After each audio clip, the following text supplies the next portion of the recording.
Welcome to This Explainer. Today, we're stripping away that whole romanticized illusion of making coffee to reveal the cold, hard financial engine running the street coffee cart business. Okay, let's just dive right into this. When you picture owning a coffee business, you probably imagine the scent of fresh espresso, right? Chatting with your regulars, going home with pockets full of cash. But behind all that cozy aesthetic, it's actually a highly structured, data-driven economic machine. Today, we're going to break down the exact math, the hidden risks, and the surprising strategies that make mobile coffee one of the most fascinating, fast-growth businesses out there. To really understand this industry, we have to start by asking a pretty fundamental question.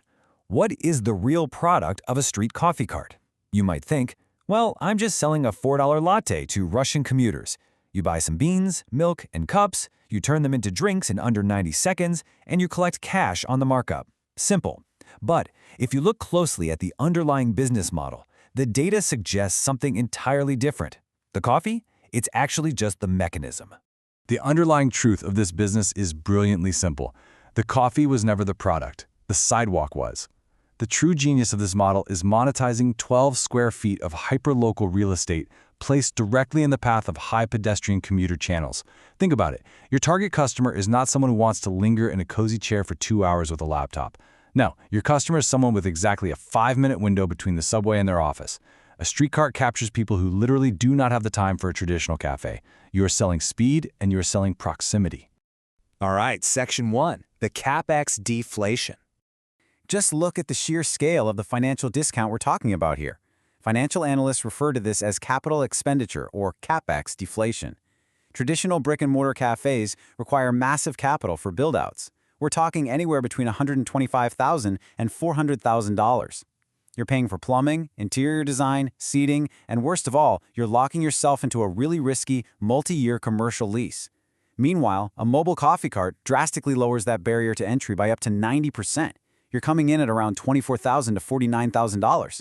It completely allows operators to bypass that crippling commercial rent problem.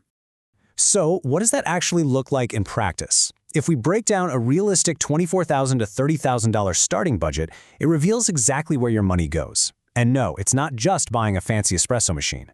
Commercial equipment and the cart itself run about $12,000. But then, municipal bureaucracy becomes your next biggest hurdle.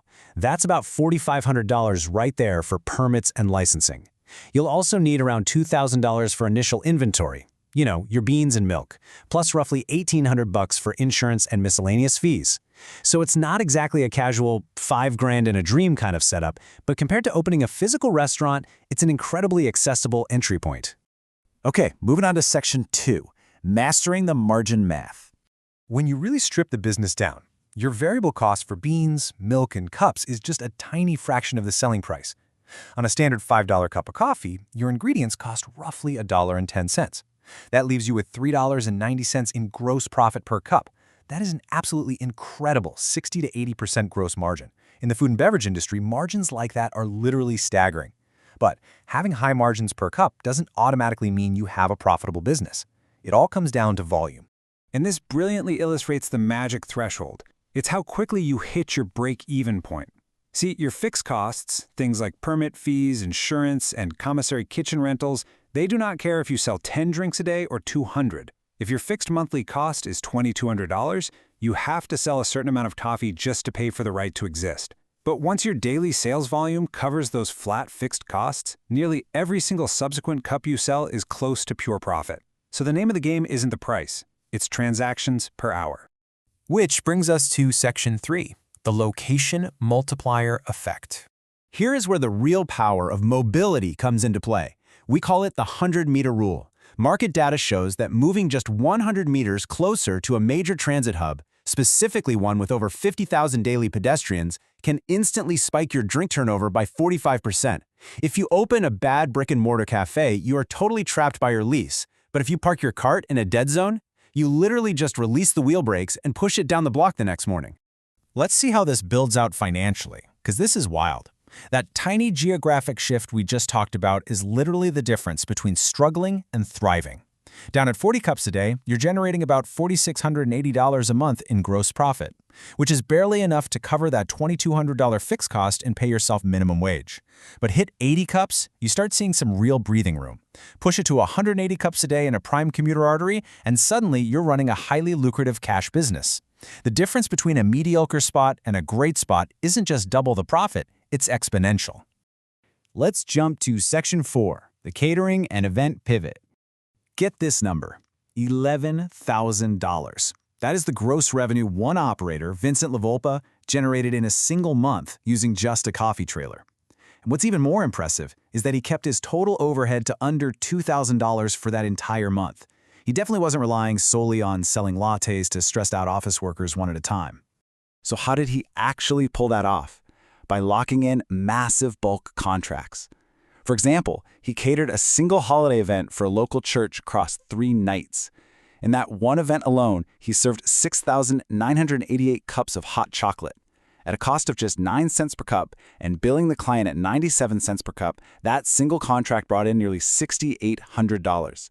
Bulk catering entirely shifts the math of the whole operation. LaVolpa puts it pretty bluntly. He says, there is large money in coffee catering, $499 an hour. By pivoting to private events, weddings, and even corporate movie sets, where operators can easily serve 100 drinks an hour, you can quote premium hourly rates. This fundamentally detaches your revenue from standard pedestrian foot traffic. You're no longer hoping people walk by, you are being paid a premium to guarantee that you'll be there. But we need to talk about Section 5, bureaucracy and hidden risks. Because of course, it's not all easy money. Before you launch your business, you have to confront the hidden friction here. Unlike a permanent store, carts are hyper-vulnerable to a really unique set of external shocks. First up, weather dependency. A heavy rainstorm can instantly tank your daily volume to 0. Second, catastrophic equipment failures. If your espresso machine goes down, your entire business is closed until it's fixed. Period. Third, many cities mandate that you rent commercial commissary kitchen space to clean and store your cart overnight. That adds a hidden $300 to $600 to your monthly overhead. And finally, over 61% of urban operators report permit and licensing delays exceeding a month. The red tape is incredibly thick.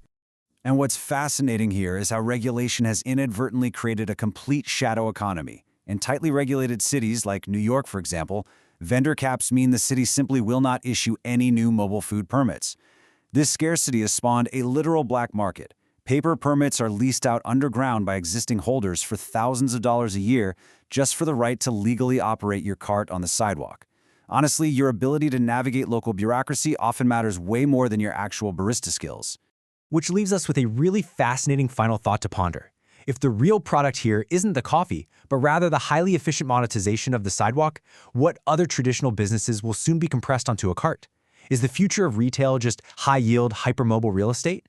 If this explainer changed how you see your morning commute, make sure to hit that subscribe button so you never miss our deep dives into the hidden economics running the world around you. Stay curious, and we'll see you in the next one.